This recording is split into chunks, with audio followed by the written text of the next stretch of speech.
Hello everyone, welcome to bio information. आज हम NCERT की जो लाइन बाय लाइन सीरीज़ है उसके चैप्टर सेकंड यानी कि बायोलॉजिकल क्लासिफिकेशन का दूसरा पार्ट शुरू करेंगे। पहले पार्ट में हमने कैसे क्लासिफिकेशन सिस्टम इवॉल्व हुआ था उसके बारे में हमने डिस्कस किया था। इस चैप्टर में यानी कि इस पार्ट में हम अलग अलग किंगडम में जिनमें बांटा गया था क्लासिफिकेशन सिस्टम को उसको डिस्कस करेंगे।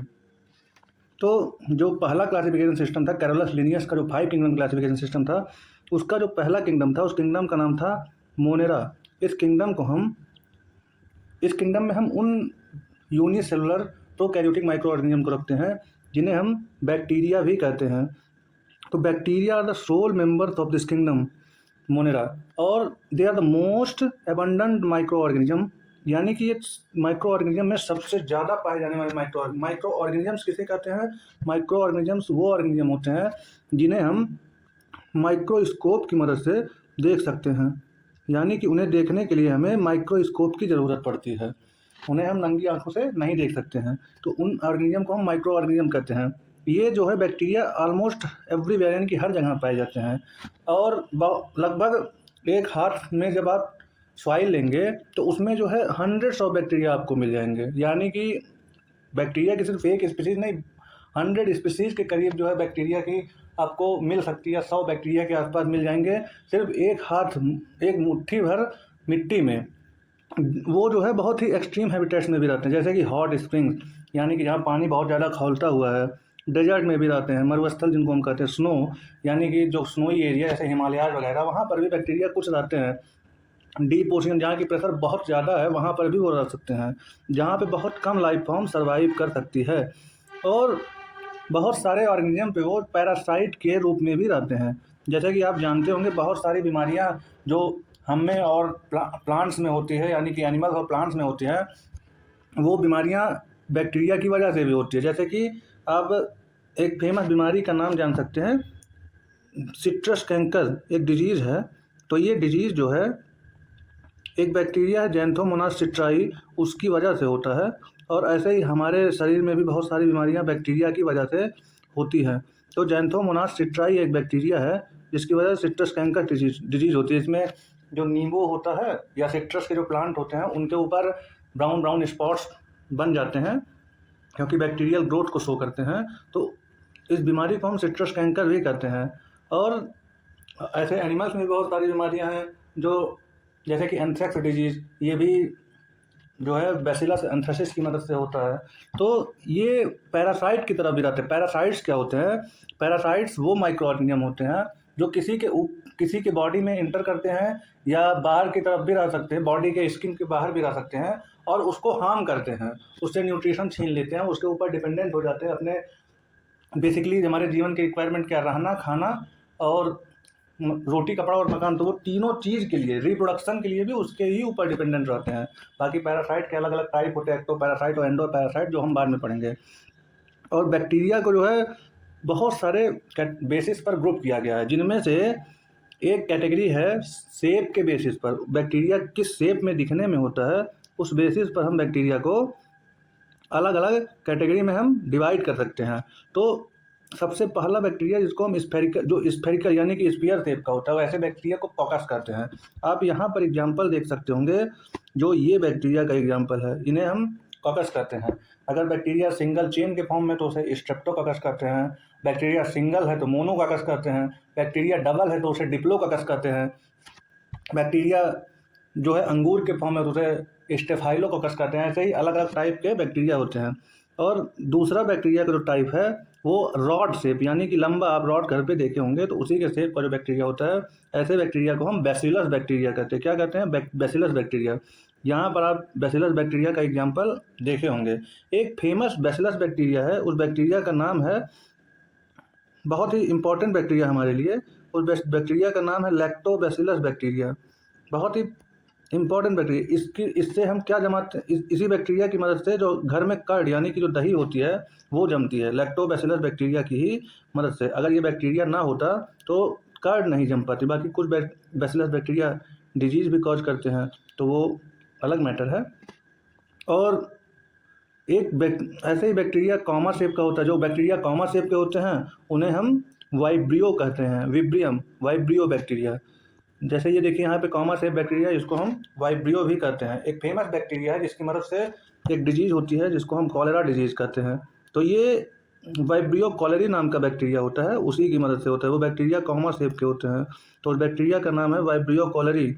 और हमने आपको बायनोमियल नोमेनक्लेचर में कैसे नाम लिखा जाता है किसी भी ऑर्गेनिज्म का, वो बताया था। बायनोमियल नोमेनक्लेचर कमेंट सेक्शन में आप लोग बताएंगे कि किसने दिया था। आप लोगों को कमेंट सेक्शन में बताना है कि बायनोमियल नोमेनक्लेचर किसने दिया था। बाकी अगला बैक्टीरिया का जो टाइप है वो स्पाइरल शेप बैक्टीरिया होते हैं, उनको हम स्पाइरेलियम कहते हैं। आप यहाँ पे देख सकते होंगे ये स्पाइरल शेप बैक्टीरिया है, इनमें फ्लैजेला भी प्रेजेंट होते हैं। तो इसके बेसिस पर भी बैक्टीरिया के अलग अलग टाइप होते हैं जो शायद आप हायर क्लासेस में पढ़ेंगे, जैसे लोफोट्राइकर। इन जो फ्लैजेला होता है इनको हम ट्राइकस भी कहते हैं बायोलॉजिकल लैंग्वेज में, ट्राइकोन्स कहते हैं। तो इसी नाते लोफोट्राइकस, मोनोट्राइकस, पेरीट्राइकस, एम्फीट्राइकस। अब यहाँ पे मैं इमेज लगा दे रहा हूँ, आप लोग देख लीजिएगा कि लोफोट्राइकस क्या होता है, मोनोट्राइकस क्या होता है, एम्फीट्राइकस क्या होता है। आप यहाँ पे देख सकते हैं इस इमेज में। बाकी ये बैक्टीरिया स्पाइरेलियम बैक्टीरिया है, और ये बैक्टीरिया का एक और क्लासिफिकेशन का तरीका है। बाकी जो है हम आगे देखते हैं। तो आगे क्या है कि दो द बैक्टीरियल, बाकी हमने देखा कि बैक्टीरिया का क्लासिफिकेशन जो है बहुत ही सिंपल है, बैक्टीरियल क्लास स्ट्रक्चर भी बहुत ही सिंपल है, लेकिन वो बहुत ही कॉम्प्लेक्स ऑर्गेनिज्म है होते हैं अपने बिहेवियर में। अदर ऑर्गेनिज्म के कंपेयर में जो है बैक्टीरिया वो बहुत ही सबसे ज़्यादा, अगर आपसे पूछा जाए कि सबसे ज़्यादा मेटाबॉलिक डाइवर्सिटी किस लिविंग ऑर्गेनिज्म की है, तो बैक्टीरिया लाइन बहुत ही इंपॉर्टेंट है। Bacteria as a group show the most extensive metabolic diversity.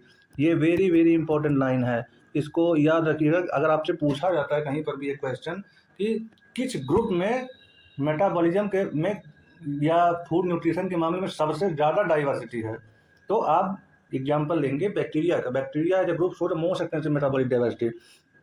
आगे क्या है कि ये ऑटोट्रॉपिक भी हो सकते हैं। ऑटोट्रॉपिक का मतलब जैसे कि प्लांट्स होते हैं वो फूड को खुद सिंथेसाइज कर सकते हैं इनऑर्गेनिक सबस्ट्रेट की मदद से। इनऑर्गेनिक सबस्ट्रेट क्या होता है, जैसे कार्बन डाइऑक्साइड हो गया, किसी और प्लांट के लिए कार्बन डाइऑक्साइड होता है, अदर्स के लिए अदर चीज़ें होती हैं।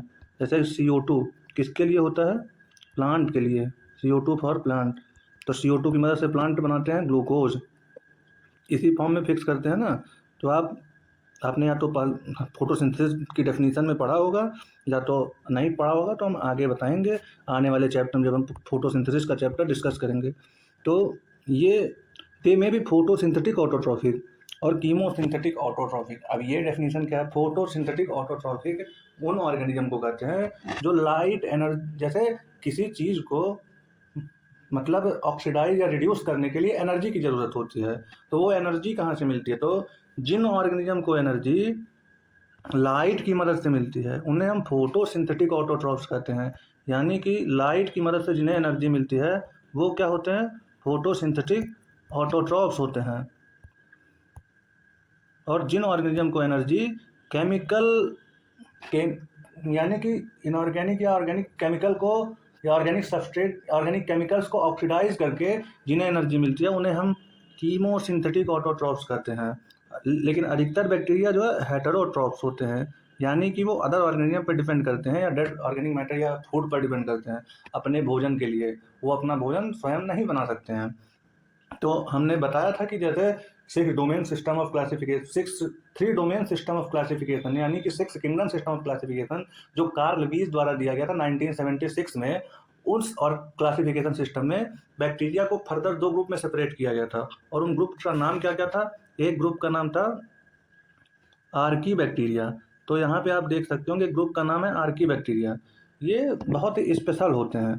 क्यों ये इसलिए स्पेशल होते हैं क्योंकि मोस्ट हार्श हैबिटेट, यहाँ पर कोई भी नहीं सर्वाइव करते, वहाँ पर ये सर्वाइव कर सकते हैं। जैसे कि एक्सट्रीम साल्टी एरियाज, जहाँ वो जो एक्सट्रीम साल्टी एरियाज में सर्वाइव करते हैं उन्हें हम हेलोफाइल्स कहते हैं।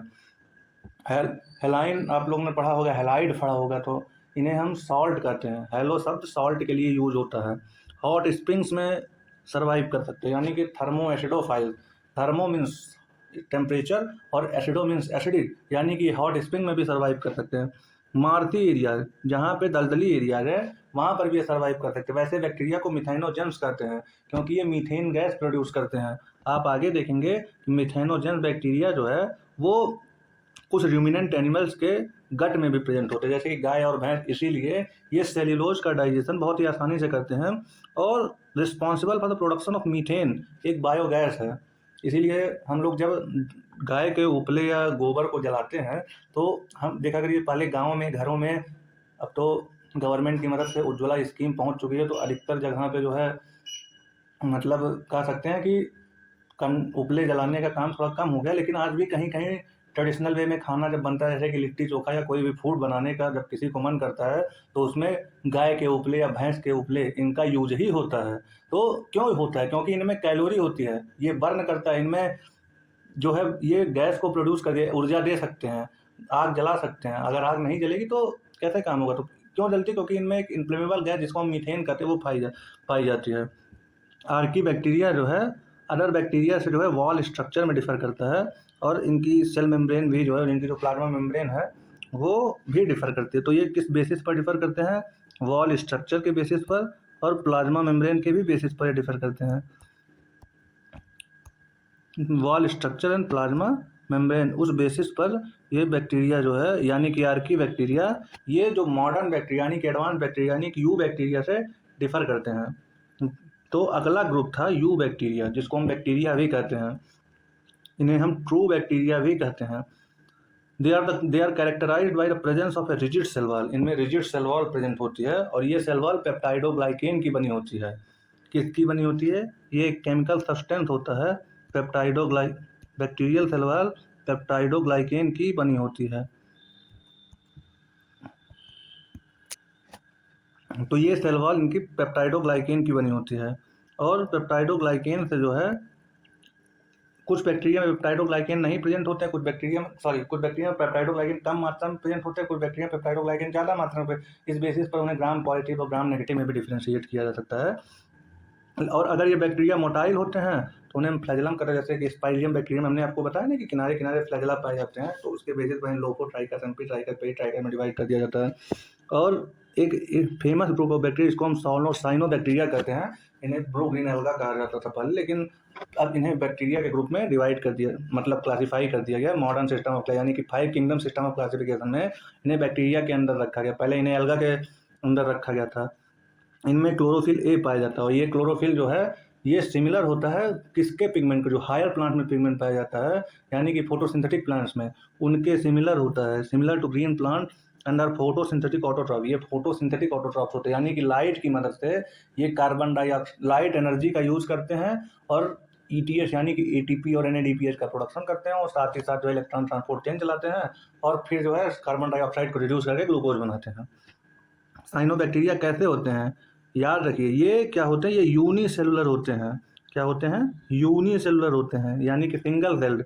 ये कॉलोनियल होते हैं, फिलामेंटस होते हैं।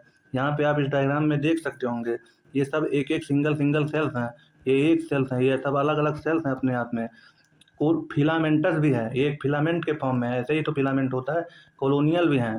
तो और फ्रेश वाटर यानी कि फ्रेश वाटर हैबिटेट्स में भी पाए जाते हैं, मरीन में भी पाए जाते हैं, मरीन यानी कि समुद्री यानी कि खारे जल में भी पाए जाते हैं, टेरेस्ट्रियल भी हो सकते हैं, मतलब जब लैंड पर भी पाए जाते हैं। कॉलोनी जो है generally surrounded by gelatinous sheath, इनकी कॉलोनी जो है इसमें देखिए लिखा हुआ है म्यूसिलेजिनस शीथ के द्वारा सराउंड की होती है। ये बाहर का जो बाउंड्री बनी हुई है जिलेटिनस शीथ की बाउंड्री है। They often form blooms on polluted water body, ये जो है जो वाटर बॉडी जो पोल्यूटेड होती है उनमें ब्लूम्स बनाते हैं, यानी कि कॉन्ग्रीगेट करके एक जगह पूरे वाटर बॉडी को ढक लेते हैं, तो उनको हम एल्गल ब्लूम्स भी कहते हैं। These bacteria can fix atmospheric nitrogen specialized cells called heterocyst, इनमें एक स्पेशलाइज्ड सेल पाई जाती है जिसको हम हेट्रोसिस्ट कहते हैं। यहाँ पर आप देख सकते होंगे एक स्पेशलाइज्ड सेल्स है, इस सेल्स को हम हेट्रोसिस्ट कहते हैं। तो इनमें क्या होता है? नाइट्रोजन फिक्सेशन होता है, तो ये नाइट्रोजन को फिक्स कर सकते हैं। हेट्रोसिस्ट में जो है कह सकते हैं कि ये एक एनारोबिक इन्वायरमेंट प्रोवाइड कर देता है, जिससे कि हेट्रो मतलब नाइट्रोजन फिक्सन हो जाता है। आप जब आगे पढ़ेंगे तो जानेंगे। नॉस्टॉक एंड एनाबेना बहुत ही फेमस बैक्टीरिया हैं, जिनका एग्जाम्पल आप लोग बायो फर्टिलाइजर के रूप में भी पढ़ेंगे। ये क्या है? ये बायो फर्टिलाइजर हैं। इनका यूज़ एज ए फर्टिलाइजर भी सॉइल की प्रोडक्टिविटी बढ़ाने के लिए होता है। तो हम आगे इनके बारे में पढ़ेंगे। अगला बैक्टीरिया जो है, कुछ बैक्टीरिया कीमोसिंथेटिक ऑटोट्रॉफ्स होते हैं, ये बहुत सारे ऑर्गेनिक सब्सटेंस को ऑक्सीडाइज करते हैं। हमने बताया कि जो कीमोसिंथेटिक ऑटोट्रॉफ्स होते हैं तो करते क्या हैं, और इनऑर्गेनिक सब्सटेंस को ऑक्सीडाइज करेंगे, जैसे कि नाइट्रेट हुआ, नाइट्राइट हुआ, अमोनिया हुआ, और उनसे जो एनर्जी रिलीज होती है उसको एटीपी प्रोडक्शन में यूज करते हैं। उस एटीपी की मदद से CO2 का या किसी भी इनऑर्गेनिक सब्सटेंस का ऑक्सीडेशन करते हैं और फिर जो है उनसे फूड के रूप में बनाते हैं। They play a great role in recycling nutrients like nitrogen, phosphorus, sulphur and iron. इसीलिए ये भी अलग अलग टाइप के होते हैं। तो ये इकोनॉमिकली बहुत ही इंपॉर्टेंट है। तो अगर क्वेश्चन आपसे पूछा जाए कि किस टाइप के बैक्टीरिया जो है वो इकोनॉमिकली इम्पॉर्टेंट हैं न्यूट्रिएंट्स रिसाइकलिंग में, तो आप किसका नाम लेंगे? आप वहाँ पे मार्क करेंगे कीमोसिंथेटिक ऑटोट्रॉफ्स बैक्टीरिया का। अब अगले बैक्टीरिया जो है वो हेट्रोट्रॉपिक बैक्टीरिया। हेट्रोट्रॉपिक बैक्टीरिया यानी कि दूसरे के ऊपर डिपेंड रहते हैं अपने फूड एंड एनर्जी के लिए। दे आर मोस्ट एबंडेंट, सबसे ज़्यादा यही पाए जाते हैं। अगर आपसे पूछा जाए most abundant group of bacteria found in nature, तो आप क्या लगाएंगे? आप लगाएंगे हेट्रोट्रॉपिक बैक्टीरिया। याद रखना है कि खान जैसे डिपेंडेंट लोगों की संख्या ज़्यादा होती है, हम इस तरीके से ये समझ सकते हैं। घर में कमाता एक है लेकिन उसके ऊपर डिपेंड ज़्यादा लोग रहते हैं, तो इस तरीके से आप समझ सकते हैं कि हेट्रोट्रॉपिक बैक्टीरिया ज़्यादा संख्या में पाए जाते हैं as compare to the autotrophic bacteria. They are the majority are decomposer. ये क्या करते हैं? ये चीज़ों को सड़ाते गलाते हैं, इसीलिए इनका भी इकोनॉमिक इंपॉर्टेंट बहुत ही है। भाई चीज़ों को सड़ाएंगे गलाएंगे तब न्यूट्रिएंट्स की भी ये भी न्यूट्रिएंट रिसाइकलिंग में मदद करते हैं। Many of them have a significant human impact. इसीलिए बहुत ही ज़्यादा इंपॉर्टेंट है। किस लिए? ह्यूमन के लिए। They are helpful in making curd from milk. हमने आपको लैक्टोबैसिलस बैक्टीरिया का एग्जाम्पल बताया था। Production of antibiotic, antibiotic production में भी मदद करते हैं। Fixing nitrogen in legume. आप अब एंटीबायोटिक से आप बताएंगे कि कौन था सबसे पहली एंटीबायोटिक। कमेंट सेक्शन में आप लोग बताएंगे सबसे पहली एंटीबायोटिक किसने डिस्कवर की थी और कब डिस्कवर की थी, ये आप लोग कमेंट सेक्शन में बताएंगे। और जो ये रूट्स में भी पाए जाते हैं। सम आर पैथोजन, इनमें से कुछ पैथोजन भी होते हैं। अभी हमने बताया कि ये डिजीज कॉज करते हैं, क्रॉप को, फसलों को भी बर्बाद कर देंगे। भाई डिजीज फसलों को हो जाएगी तो फसलों का प्रोडक्टिविटी घट जाएगी। ह्यूमन में डिजीज हो जाती है तो ह्यूमन प्रोडक्टिविटी घट जाती है। क्रॉप फार्म एनिमल्स को भी, भाई जानवरों को हमारी बीमारी हो जाएगी तो उनके भी वर्किंग एफिशिएंसी घट जाती है। जैसे कि कॉलेरा हुआ, टेटनस हुआ, टाइफाइड हुआ, सिट्रस कैंकर हमने बताया जेंथोमोनास सिट्री द्वारा होता है। कॉलेरा डिजीज हमने बताया था विब्रियो कॉलेरी द्वारा होता है। टाइफाइड डिजीज जो है ये कॉज करता है एक फेमस बैक्टीरिया है सैल्मोनेला टाइफी।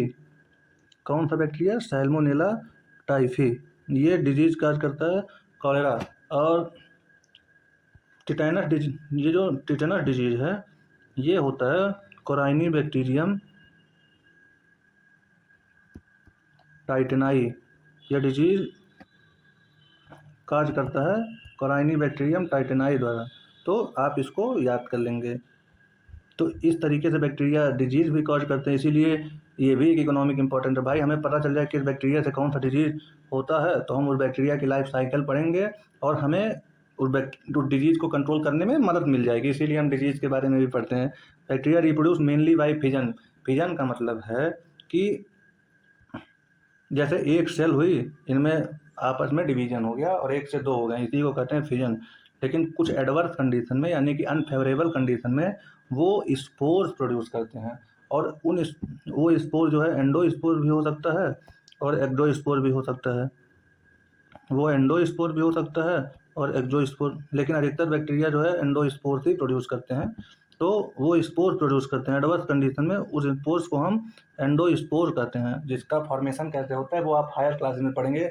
एंडोस्पोर का स्ट्रक्चर क्या होता है वो हायर क्लास में पढ़ेंगे।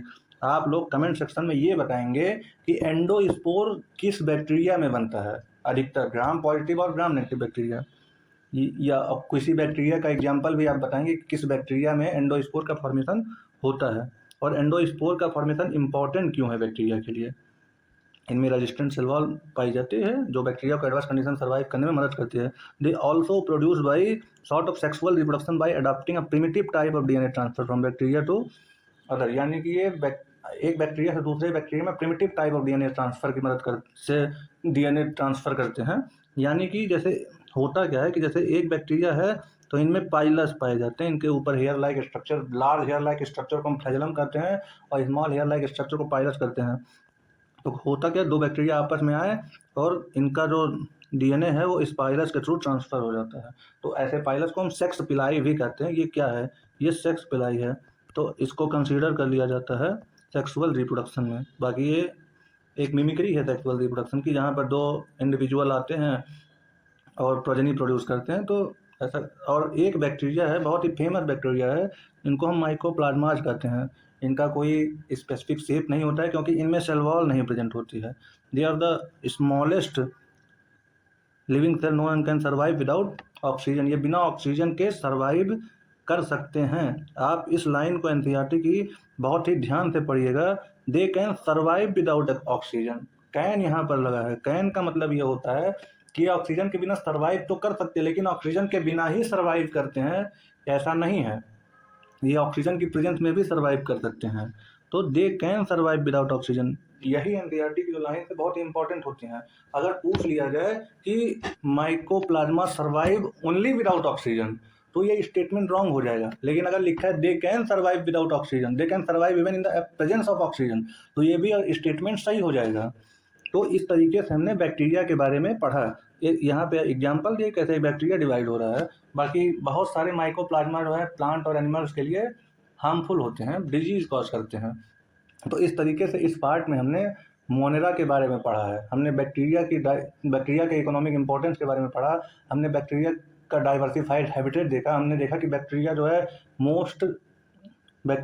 है मोस्ट एबंडेंट माइक्रो ऑर्गेनिज्म होते हैं। ये सबसे ज़्यादा मेटाबॉलिक डाइवर्सिटी शो करते हैं। और बैक्टीरिया में भी सबसे एबंडेंट बैक्टीरिया हेट्रोट्रॉपिक बैक्टीरिया पाए जाते हैं। फोटोसिंथेटिक बैक्टीरिया, ऑटोट्रॉपिक बैक्टीरिया दो टाइप के होते हैं, फोटोसिंथेटिक ऑटोट्रॉप और कीमोसिंथेटिक ऑटोट्रॉप। इनमें फेमस एग्जांपल फोटोसिंथेटिक ऑटोट्रॉप्स में थे नाइट्रोजन फिक्सिंग बैक्टीरिया, जैसे कि एनोस्टॉक और एनाविना, इसके बहुत ही फेमस एग्जांपल हैं। बाकी कीमोसिंथेटिक ऑटोट्रॉप न्यूट्रिएंट रिसाइकलिंग में मदद करते हैं। कौन कौन से nutrient recycling, nitrogen, sulphur, iron और फॉस्फोरस, इन सब के न्यूट्रिएंट रिसाइकलिंग में मदद करते हैं। कुछ बैक्टीरिया डिजीज कॉज करते हैं, जैसे कि कॉलेरा हुआ, टाइफाइड हुआ, टिटनस और सिट्रस कैंकर हुआ। हमने इनके पैथोजेनिक एजेंट के बारे में बताया। लास्ट में कुछ वॉललेस बैक्टीरिया भी हमने देखे, क्योंकि बैक्टीरिया में हमने बताया सेल वॉल पेप्टाइडोग्लाइकेन की बनी होती है, लेकिन आर्की बैक्टीरिया में पेप्टाइडोग्लाइकेन की सेल वॉल नहीं प्रेजेंट होती है। तो इस नाते उनको एक अलग किंगडम में बांट दिया गया है और उनको अलग डोमेन में ही रख दिया गया था। बात क्लासिफिकेशन सिस्टम, जो कि सबसे एडवांस क्लासिफिकेशन सिस्टम है, जो 3 डोमेन सिस्टम ऑफ क्लासिफिकेशन, जो कार्ल वीस द्वारा दिया गया था। तो इस तरीके से हमने देखा कि बैक्टीरिया एज ए ग्रुप कितना इंपॉर्टेंट हमारे लिए भी है, हमें डिजीज़ भी कॉज करता है। तो इसी नाते हम इनके बारे में पढ़ते हैं। हम किसी चीज़ को पढ़ते क्यों हैं, ये जानना बहुत ज़रूरी है, जिससे कि हम उसका उपयोग कर सकते हैं। वो हमारे लिए क्या इंपॉर्टेंस है, कैसे हार्मफुल है, हम उसके बारे में समझ सकें, जिससे कि अगर हार्मफुल है तो कैसे कंट्रोल करेंगे और अगर इम्पोर्टेंट तो कैसे यूज़ करेंगे। इसीलिए बैक्टीरिया को पढ़ना ज़रूरी है, इसीलिए हम बैक्टीरियाज को पढ़ते हैं। बाकी ऐसा नहीं है कि हम ऐसे ही अपने मन से पढ़ लेते हैं। तो इस तरीके से माइकोप्लाज्मा बहुत ही इंपॉर्टेंट बैक्टीरिया बहुत ही इंपॉर्टेंट ऑर्गेनिजम्स है। तो अगले वीडियो में हम किंगडम प्रोटिस्टा के बारे में पढ़ेंगे। तब तक के लिए अगर आपको वीडियो पसंद आती है तो लाइक करिए, शेयर करिए, सब्सक्राइब करिए। बाकी जितने भी क्वेश्चन पूछे गए उनका इंपॉर्टेंट कमेंट सेक्शन में दीजिए। बहुत बहुत धन्यवाद।